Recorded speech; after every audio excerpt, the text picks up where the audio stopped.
سن کے پہچانتے ہیں، بعض چیزوں کو ہم جو ہے وہ چکھ کے پہچانتے ہیں۔ زبان چکھ لیتے، وائٹ سی چیز کا پتہ نہیں چلا نمک ہے یا چینی ہے یا کیا ہے، چکھا پتہ چل گیا یہ نمک ہے، تو چکھا پتہ چل گیا یہ تو میٹھا ہے، یہ چینی ہے۔ تو بعض چیزوں کو چکھ کے پہچانتے، یہ حواس خمسہ جسے کہا جاتا ہے، چکھ کے پہچاننا، سونگھ کے پہچاننا، دیکھ کے پہچاننا، سن کے پہچاننا، چھو کے پہچاننا، یہ 5 حواس کہتے ہیں حواس خمسہ، جن کے ذریعے ہم چیزوں کی پہچان حاصل کرتے ہیں۔ اور اللہ کی ذات کے بارے میں حکم دیا، اللہ کی ذات کو جانو پہچانو، ایک مانو۔ اب اللہ کو کیسے پہچانے؟ نہ تو ہم اسے دیکھ سکتے ہیں، نہ اس کا کلام ہم سن سکتے ہیں۔ براہ راست کو اللہ کا کلام جناب موسیٰ نے سنا، میرے مصطفیٰ جان احمد نے سنا۔ اب کلام کیسے سنیں، کیسے دیکھیں؟ اللہ پاک جل شانہ وحدہ لا شریک ہے، مکان سے پاک ہے اور جسم سے پاک ہے۔ اب اللہ کی ذات کے بارے میں حکم دیا کہ جانو پہچانو، لوگ کہتے ہیں کیسے پہچانے؟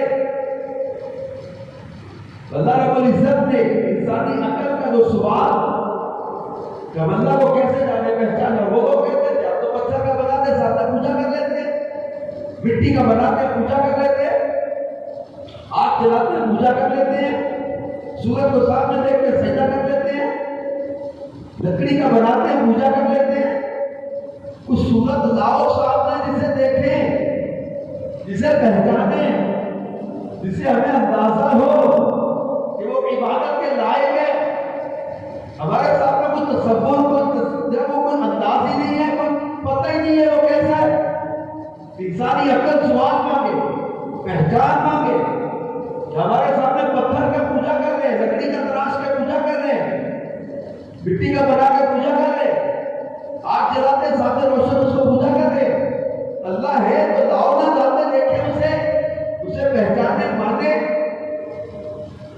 اب انسانی عقل کا سوال ہے، ہم اللہ کو کیسے پہچانے؟ اور وہ لوگ کہتے تھے ہم نہیں آج دیکھے تو نہیں مانیں گے۔ انہیں کہا کہ تم لا مقام میں جا نہیں سکتے، کہا اسے بلاؤ کہ وہ مکان میں سماتا نہیں، اللہ اکبر، مکان سے پاک ہے۔ وہ کہتے تھے پھر ہم تو ہم دیکھے تو نہیں مانیں گے۔ اب ان کی اس جو ہے وہ سوچ اور اس جب وہ یہ جو کہ ان کی کنفیوژن تھی، اس کو دور کرنے کے لیے رب کائنات نے انسانی عقل کا یہ جواب بھی دے دیا سوال کا کہ ہم اللہ کو کیسے پہچانے۔ فرمایا یا ایھا الناس قد جاءکم برہان من ربکم وانزلنا الیکم نورا مبینا۔ اے لوگو ایسی ذات کو بھیج رہا ہوں کیونکہ تم کہتے ہو ہم اللہ کی پہچان حاصل کرنا چاہتے ہیں، تو تم تو لا مقام میں آ نہیں سکتے، میں مقام میں سماتا نہیں۔ ایسی ذات کو بھیج رہا ہوں کہ جسے دیکھو گے تمہیں خدا کی پہچان نصیب ہو جائے گی۔ ایسی ذات کو بھیج رہا ہوں کہ جو لا مقام میں بھی آ رہے ہوں گے، مقام والوں میں بھی بیٹھ رہے ہوں گے، عرش سے بنا بھی جا رہے ہوں گے، زمین پر آ کر لوگوں کے ساتھ بھی بیٹھ رہے ہوں گے۔ لوگوں جنہیں دیکھو گے تمہیں رب کی پہچان نصیب ہو جائے گی۔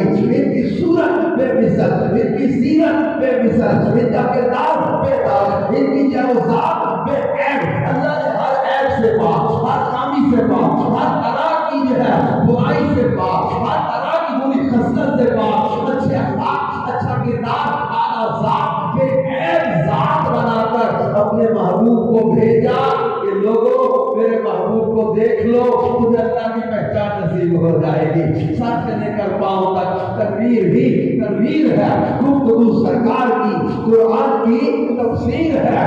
سوچتی تو ہوگی دنیا مصطفیٰ کو دیکھ کر وہ مصور کیسا ہوگا جس کی یہ تصویر ہے۔ مفتی قاسم صاحب بڑی پیاری ایک بات پچھلے دنوں میلاد کے حوالے سے بیان کر رہے تھے کہ میلاد مسیح یاد رحیمی نے بھی لکھا ہے، مضمون وہاں بھی میں نے پڑھا تھا، سب بڑے پیارے بیان کر رہے تھے کہ میلاد منانا یہ شرک کا توڑ ہے۔ میلاد منانا شرک کا توڑ ہے.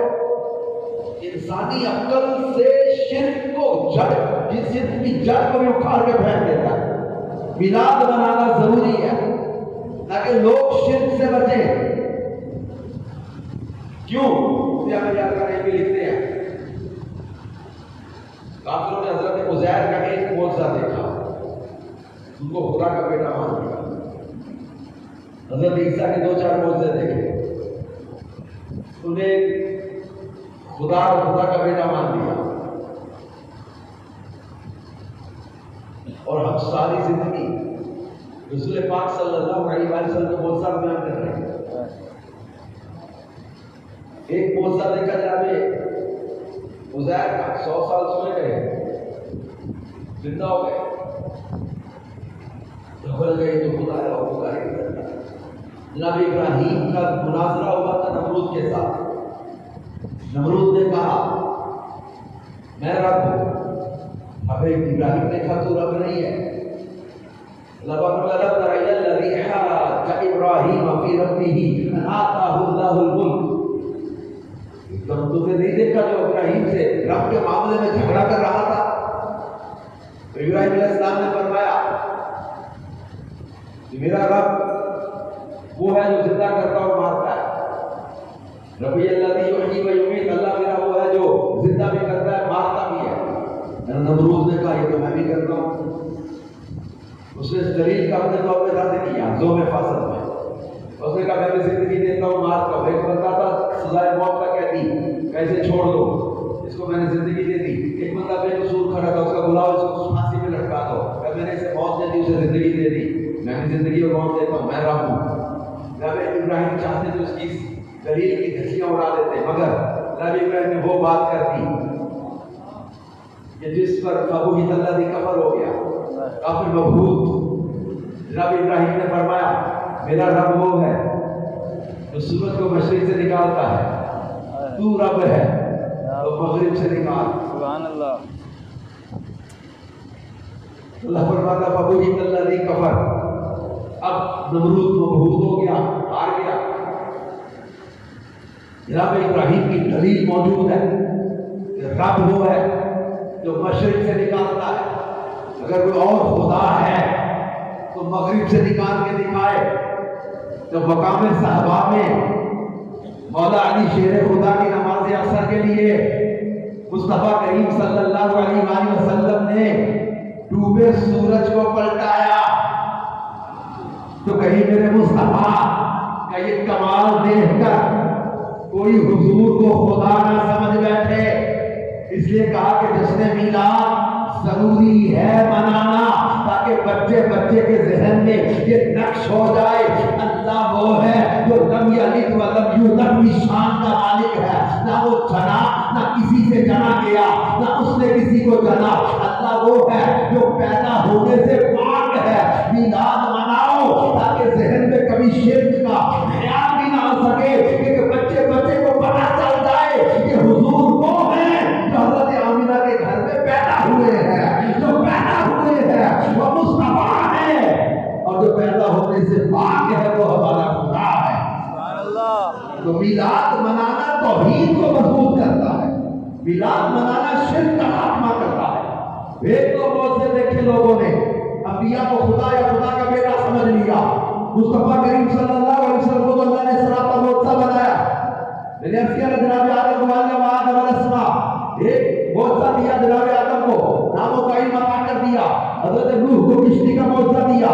حضرت ابراہیم کے لیے آگ کو گلزار بنا دیا. ایسا دیکھا کہ آگ میں پھول کھل جائے، ایسا دیکھا کہ اتنی بڑی آگ لگے ہوئے کئی میل اوپر سے بھی کوئی پرندہ گزرے تو جل جائے. جناب ابراہیم وہاں بیٹھے نماز پڑھ رہے ہو، ایسی آگ دنیا میں کبھی سنی؟ جناب ابراہیم کے لیے آگ کو گلزار بنا دیا. جناب اسماعیل کے لیے پتھر کاٹنے والی چھری کے نیچے ان کی گردن کو محفوظ رکھا. جناب صالح کے لیے اللہ نے پہاڑ سے اونٹنی نکالی، اونٹنی نے بچے کو جنم دیا، اونٹنی کا معجزہ عطا کر دیا. حضرت داؤد کے ہاتھ میں لوہے کو موم کی طرح نرم کر دیا. حضرت یوسف کو حسن اور خوابوں کی تعبیر کا معجزہ عطا کر دیا. حضرت موسیٰ کو ید بیضا اور عصا کا معجزہ عطا کر دیا. حضرت عیسیٰ کو اندھوں کو پیارا کرنے،